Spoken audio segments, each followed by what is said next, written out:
Hello friends, आज हम पर्यावरण से रिलेटेड वस्तुनिष्ठ प्रश्नों का संकलन को सॉल्व करेंगे। आप सभी का मैं प्राइम एकेडमी में स्वागत करता हूं। चलिए, ये भाग 2 है।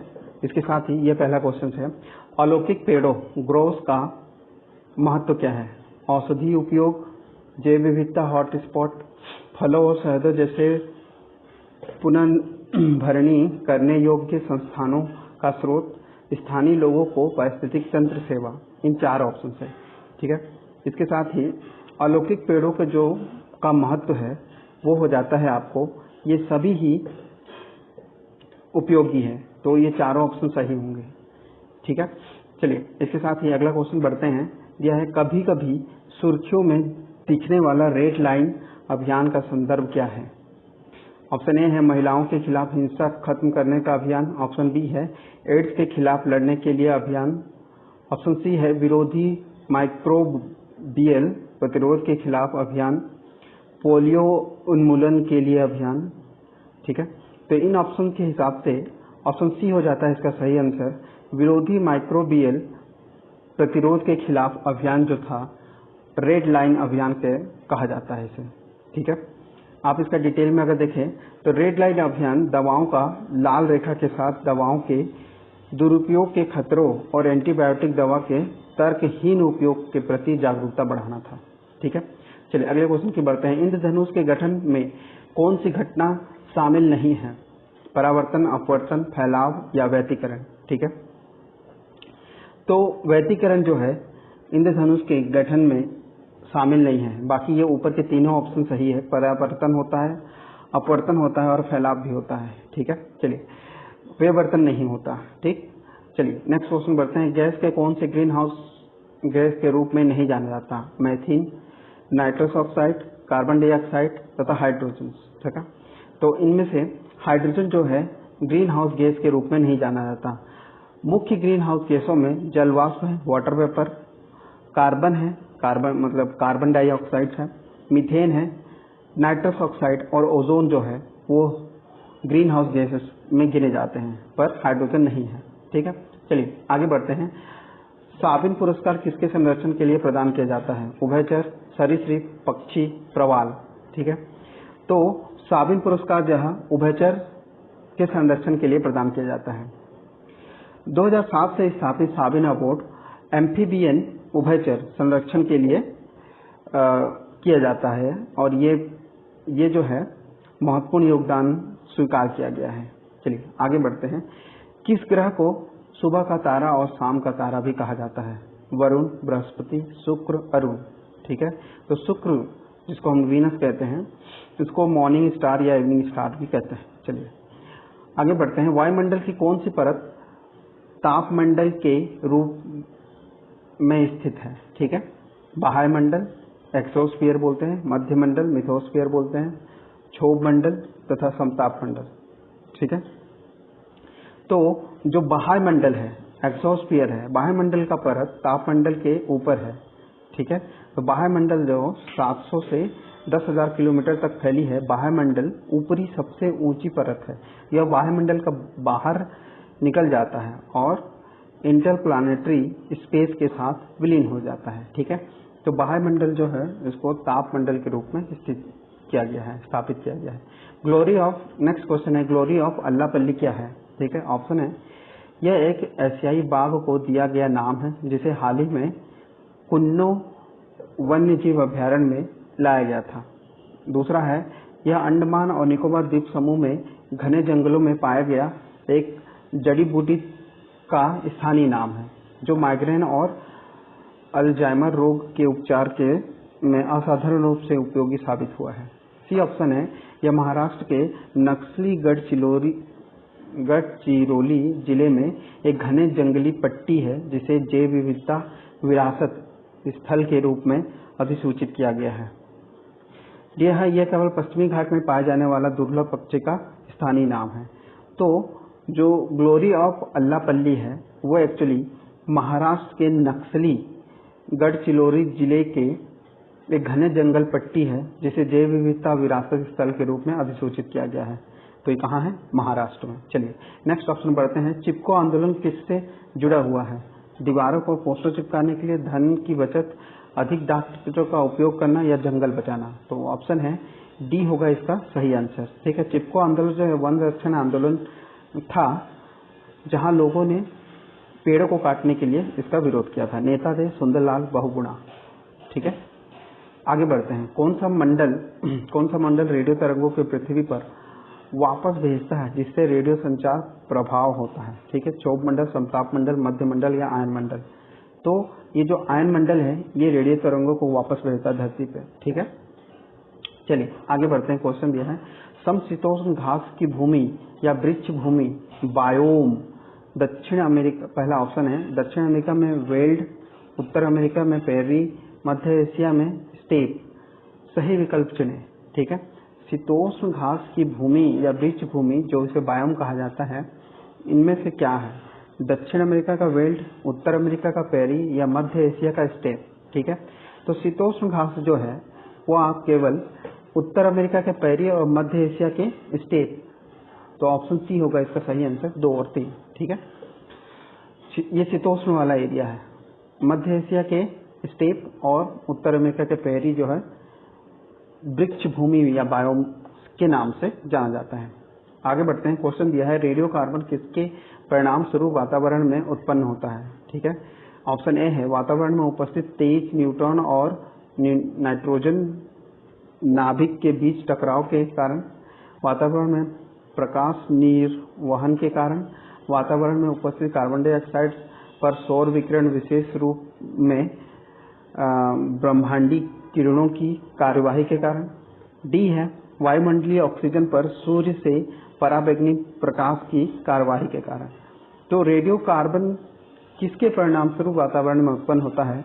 इसका सही जवाब हो जाता है वातावरण में उपस्थित तेज न्यूट्रॉन तथा नाइट्रोजन नाभिक के बीच टकराव के कारण। ऑप्शन ए होगा इसका सही आंसर।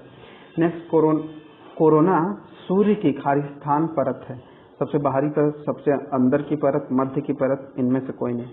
तो सबसे बाहर की परत जो होती है उसको कोरोना कहा जाता है सूर्य के। नेक्स्ट है दुनिया की सबसे बड़ी आर्द्र भूमि प्रणाली खालिस्तान में है। ओंकावगो, बोत्सवाना, पंतनल, दक्षिण अमेरिका। सी है एवरग्लेड्स यूएसए। डी है केमरग्यू फ्रांस में। ठीक है, दुनिया की सबसे बड़ी आर्द्र भूमि जो प्रणाली है वो है आपका पंतनल दक्षिण अमेरिका में। ठीक है, ऑप्शन बी होगा इसका सही आंसर। नेक्स्ट है ओजोन परत पृथ्वी को किससे बचाता है? उल्कापिंड से, अंतरिक्ष व अन्य विकिरण से, हानिकारक वायु से, अंतरिक्ष मलबा से।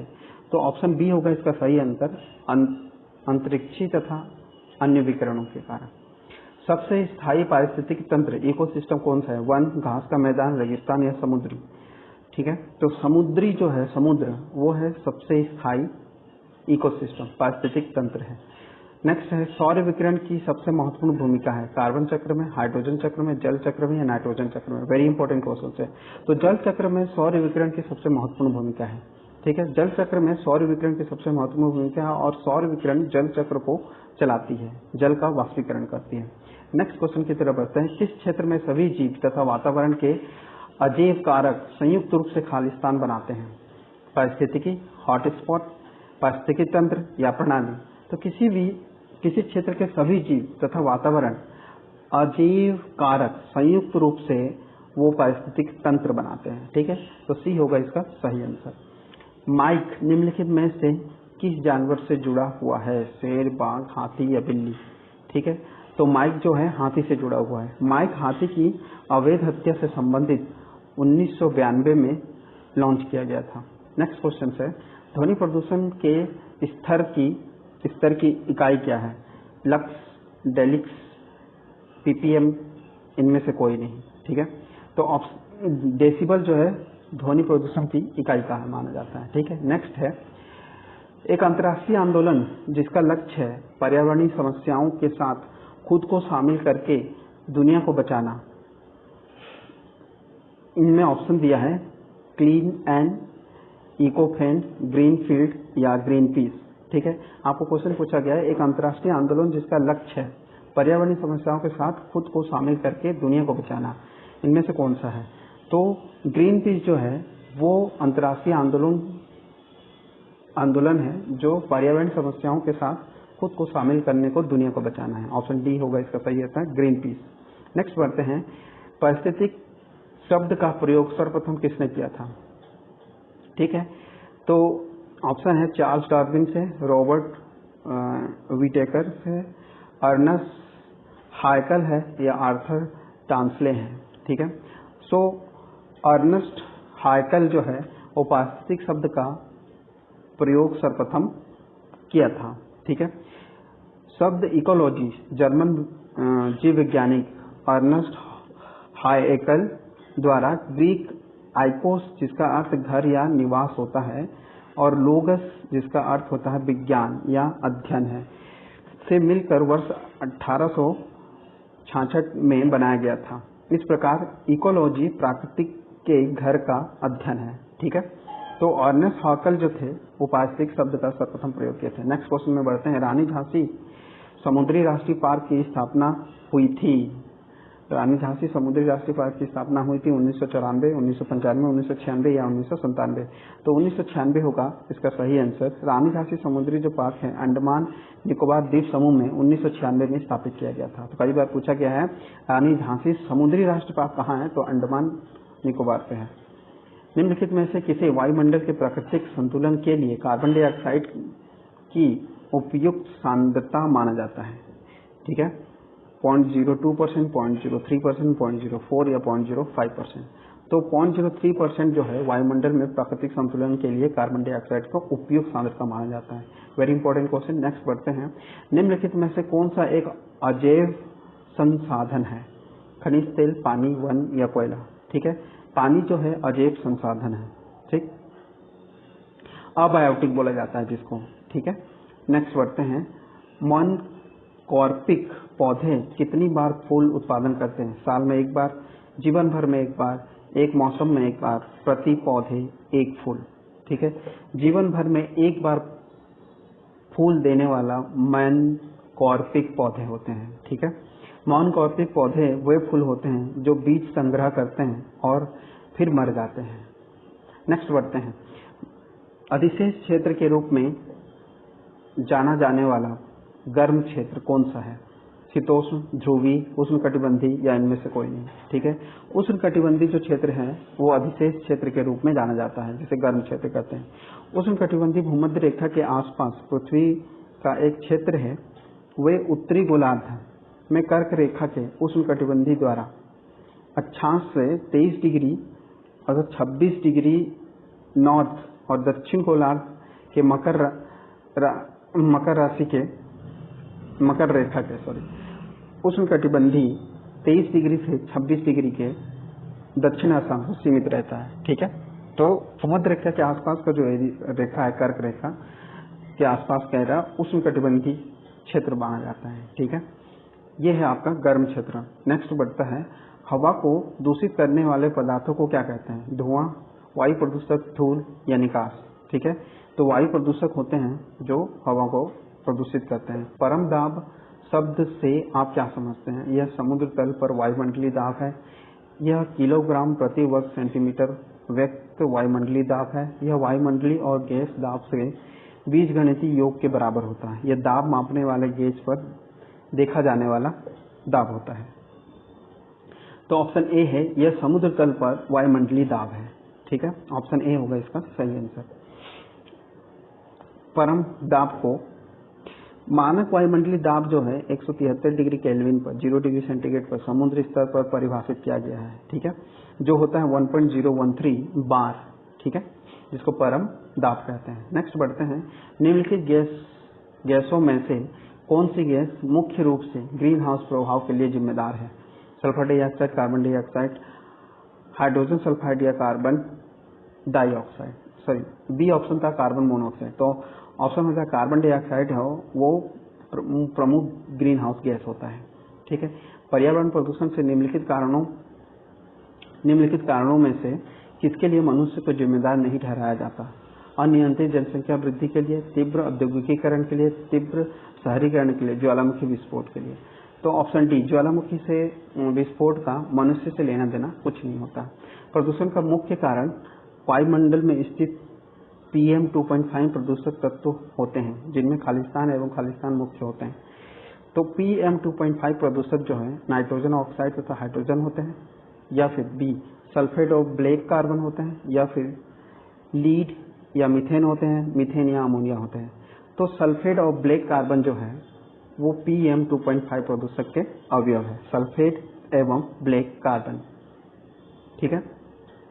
नेक्स्ट है, निम्नलिखित में से कौन सा नाइट्रोजन और फास्फोरस का उच्च संकेंद्रण है? ठीक है। Eutrophication, hardness, alkalinity, acidity. ठीक है। तो इन चारों ऑप्शंस में आपका आंसर हो जाता है यूट्रोफिकेशन जो है नाइट्रोजन और फास्फोरस का उच्च संकेंद्रण होता है। ठीक है।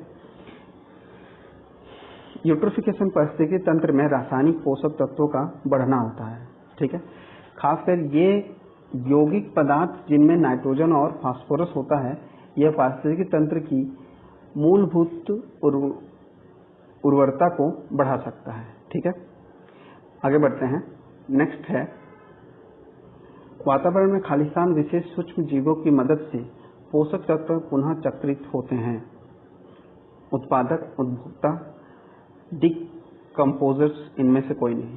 ठीक है। तो डिकम्पोजर के सहयोग से सूक्ष्म जीवों की मदद से पोषक तत्व पुनः चक्रित होते हैं, तो डिकम्पोजर वो होते हैं। ठीक है।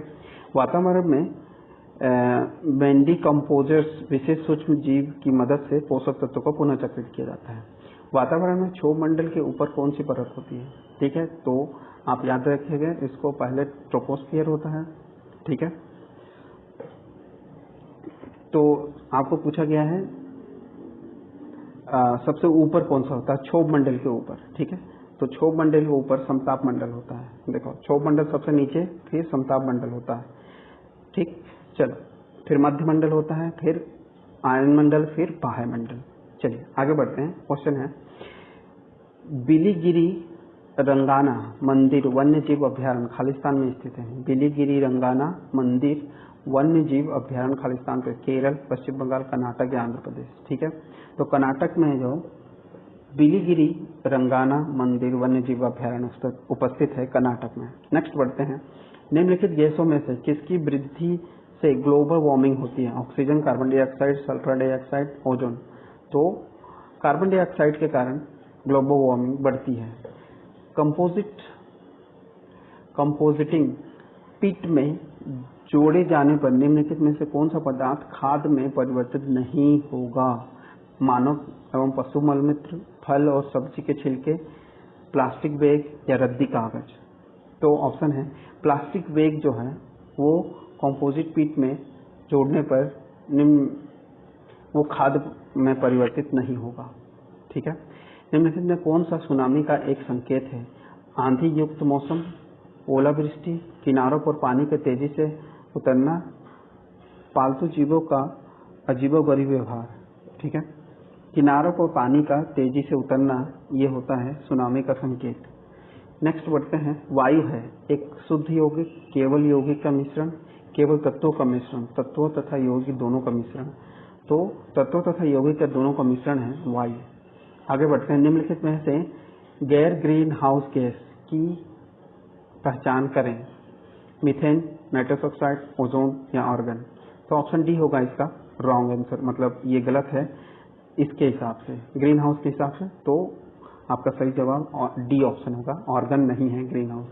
इन निम्न में से कौन सा खाद्य श्रृंखला के दूसरे पौष्टिकता स्तर पर है? घास, चूहे, सांप और बाज। ठीक है। तो बाज जो है आप देखेंगे सबसे ऊंचे स्तर पर रहता है। ठीक है। तो दूसरे स्तर का जो है वो चूहे होते हैं। ठीक है। पृथ्वी पर रात में दिन को विभाजित करने वाले वृत्त को खालिस्तान कहा जाता है। परिक्रमण वृत्त, परिभ्रमण वृत्त, अंतरण वृत्त या प्रदीप्त वृत्त। ठीक है। रात और दिन को अलग करने के लिए प्रदीप्त वृत्त होता है। ठीक है। तो डी होगा इसका सही आंसर। जनवरी में एक ठंडे दिन एक जगह पर तापमान गलनांक बिंदु से नीचे गिर गया है, -40 डिग्री सेंटीग्रेड के रूप में दर्ज किया गया है।